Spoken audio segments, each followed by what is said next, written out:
Oke. Foto dulu bang. Salam Hotman Paris dengan dokter detektif.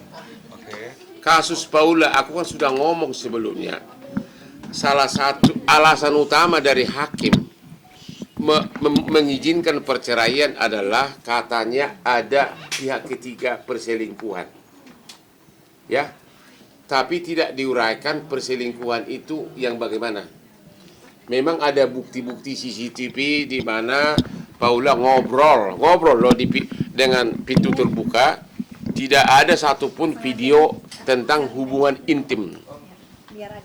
Oke, menurut undang-undang ada beberapa alasan cerai. Satu, karena berbuat zina. Berbuat zina itu harus ada bukti, ada hubungan seks, hubungan intim. Baik berupa saksi yang melihat atau video atau pengakuan. Ternyata dalam kasus Paula itu tidak ada. Adanya hanya sekedar chatting-chatting atau ngobrol apa gitu. Tapi tidak ada pengakuan pernah hubungan intim. Jadi salah putusan hakim yang menyatakan bahwa memakai istilah perselingkuhan. Karena di dalam undang-undang tidak ada istilah perselingkuhan. Istilah perselingkuhan itu hanya ada dalam kehidupan sehari-hari. Dan itu, jadi putusan itu salah total. Harusnya hakim memakai dalam undang-undang selain berbuat zina, alasan kedua adalah pertengkaran terus-menerus. Harusnya itu dipakai oleh hakim sebagai alasan bahwa karena kedekatan, kalau benar ya, dengan pihak ketiga, maka bertengkar terus-menerus itu bisa jadi alasan perceraian. Ya, itu dari segi hukum begitu. Jadi putusan itu salah total. Ya. Dan yang kedua, saya juga tidak setuju dengan jubir hakimnya yang bukan hakim, itu kan hanya humasnya yang mengumumkan isi putusan dengan mengatakan bahwa dia adalah wanita durhaka dan dia selingkuh. Itu nggak boleh. Dia jubir, nggak boleh ngomong gitu. Dia hanya mengatakan perkara cerai sudah diputus, dikabulkan dan terbuka banding, hanya sebatas itu. Ya, kalau yang humasnya pengadilan itu kan bukan hakimnya, dan itu kan perkara belum final, masih banding. Itu sangat merugikan pihak yang berperkara. Ya, udah. Bang, tapi yang Paula bisa dibilang tuh akhirnya melaporkan juga pihak hakimnya ke komisi yudisial dan juga iya, harusnya saya juga udah bilang sama Paula, khusus menyangkut putusan yang salah, itu harusnya bukan ke komisi yudisial, itu harusnya ke Mahkamah Agung, ke Bawas, Dewan Pengawas, ke Bawas. Itu karena komisi yudisial tidak bisa mencampuri substansi perkara. Ya, tapi kalau yang humas yang ngomong itu kemungkinan itu pun masih ragu-ragu, masih abu-abu. Tapi kalau itu dilaporkan semuanya ke Bawas, Dewan Pengawas di Mahkamah Agung, itu kewenangan dari Mahkamah Agung, bukan ya. salah alamat kalau kekayaan. Salah alamat. Tapi ya. Tapi hari ini kabarnya Paula sendiri diperiksa di komisi yudisial, Bang. Gimana? Komisi yudisial tetap tentu ada pengaduan, tentu akan, tapi pengaduannya itu apa dulu? Kalau menyangkut substansi putusan, komisi yudisial tidak berwenang. Nanti karena komisi yudisial tidak bisa menjatuhkan sanksi tanpa nanti join dengan Mahkamah Agung. Nanti Mahkamah Agung tidak akan setuju. Jadi akan sia-sia perjuangannya itu. Harusnya ke Bawas Mahkamah Agung. Berarti langkahnya harus ke Bawas dulu baru ada ke Bawas, lebih tepat ke Bawas, ya, agar langsung karena dia yang berhak menjatuhkan sanksi. Mahkamah Agung sendiri berhak sendirian menjatuhkan sanksi. Tapi kalau komisi yudisial harus join dengan Mahkamah Agung, harus tim. Tentu Mahkamah Agung akan kalau mengikuti aturan, ya itu bukan kewenangannya komisi yudisial gitu loh. Jadi salah alamat. Bang, langkah selain kayak kan Anda juga ke Dewan pas segala macam atas bocorannya postingan data hasil putusan sidang ini, gimana Bang menurut Abang sendiri langkah-langkah dari tim? Ya hanya banding itu aja. Itu belum banding ya. Satu lagi di putusan yang itu saya udah baca yang di postingan itu yang katanya ada sudah kena penyakit menular H titik-titik ya sejak sebelum nikah. Tapi di persidangan ternyata tidak ada rekam medis, tidak ada dokter yang dia bawa, hanya ada keterangan 2 saksi temannya. Itu putusan hakim salah total, ya nggak boleh itu. Dari mana dia tahu kalau temannya doang? Ya itu salah total itu. Itu termasuk itu sangat menyakitkan bagi Paula. Masalahnya adalah yang saya tidak mengerti adalah kok bisa itu laki-laki mengumumkan sebelum nikah? Berarti sebelum lahir anaknya. Berarti ada kemungkinan sudah masih kena penyakit itu, masih mengandung penyakit pada saat mengandung. Sedangkan penyakit menular itu bisa kena dari hubungan, ini dokter nih, bisa menular dari hubungan anak kan, kelahiran. Dan itu bisa ketahuannya bertahun-tahun loh. Jangan heran kalau penyakit itu bisa ketahuannya lama.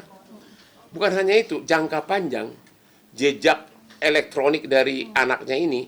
Coba bayangin kalau dia melamar ke anak orang, ya melamar istri, bapaknya takut, jangan-jangan kau kena. Tuh loh. Jadi kalian laki-laki jangan gitulah sama wanita. Itu pesan saya. Kalau kau udah mau cerai, ya udah ceraikan aja. Nggak usah terlalu vulgar menceritakan kebusukannya. Ingat, selama kau nikah sama dia, kau pernah merasakan kepuasan yang sangat nikmat, benar nggak? Betul.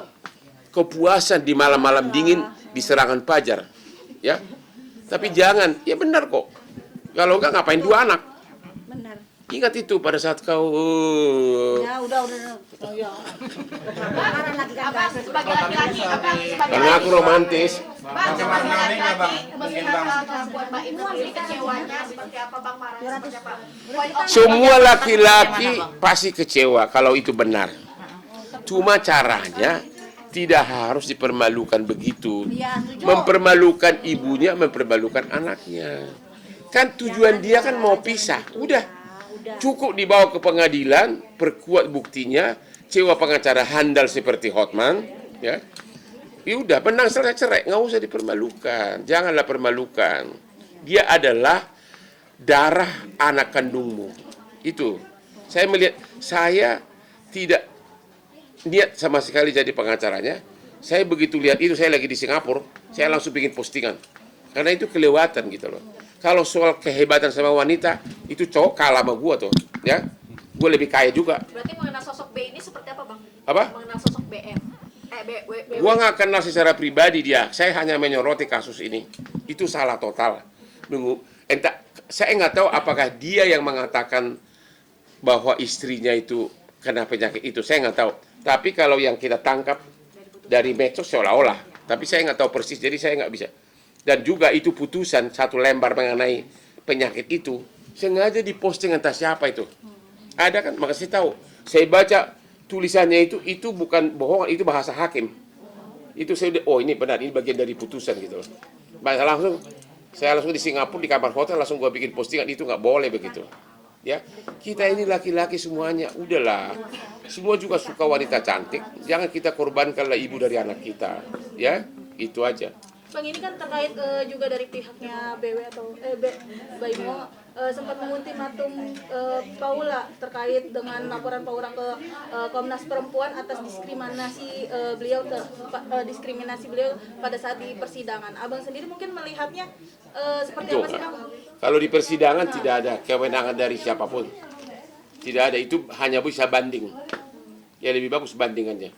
Makanya atau saya udah bilang tadi Paula, kalau kejadian di persidangan substansi, lapornya ke Dewan Pengawas Mahkamah Agung. Kecuali ada sogok menyogok, itu bisa Komisi Yudisial.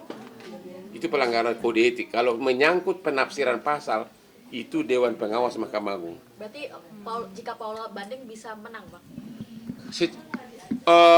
Untuk aspek itu bisa, tapi takutnya di pengadilan tinggi hakim mengatakan itu terbukti pertengkaran terus-menerus. Menang dari alasannya, bisa-bisa alasan cerai tetap dikabulkan tapi bukan perzinahan. Karena memang tidak ada bukti perzinahan, ya. Ada alasan lain yaitu pertengkaran terus-menerus. Itu bisa. Itu salah satu alasan cerai. Bang, Tapi ini karena juga kan dari keduanya pihak sama-sama asisten. banding, Bang. Keduanya sama-sama banding nih, Bang.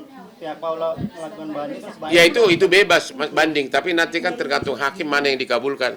Karena yang sada banding mungkin saya nggak tahu alasannya banding apa, agar uangnya tidak dikasih atau uang nafkah atau apa, saya nggak tahu. Karena dia udah terkabul, dia udah menang kok. Kecuali hanya masalah atau mau dia alasannya dipertegas lebih ekstrim lagi, kau telah berbuat ini, nggak ada. Zina itu kan Anda tahu dong, zina kan harus ada bukti Iya. hubungan Ya udah. tik gitu loh. Kayaknya gue cocok sama dia, lama-lama jodoh nih. Tapi terkait dengan bukti adanya percekcokan, sempat juga pihak dari ART rumah tangganya Mbak Im dan Paula sempat bercerita terkait memang adanya percekcokan antara mereka berdua selama menjalani rumah tangga. Ya itulah pertengkaran terus menerus, itu boleh, ya, itu boleh. Paula cerita sama saya, katanya ada satu pembantunya yang rada-rada memihak ke pihak laki, sehingga ada chattingan yang kata-kata kangen itu bocor gitu loh. Tapi itu pun bukan perzinahan gitu loh. Kan berzina itu kan dia dihukum. Jadi Paula itu dapat 2 hukuman.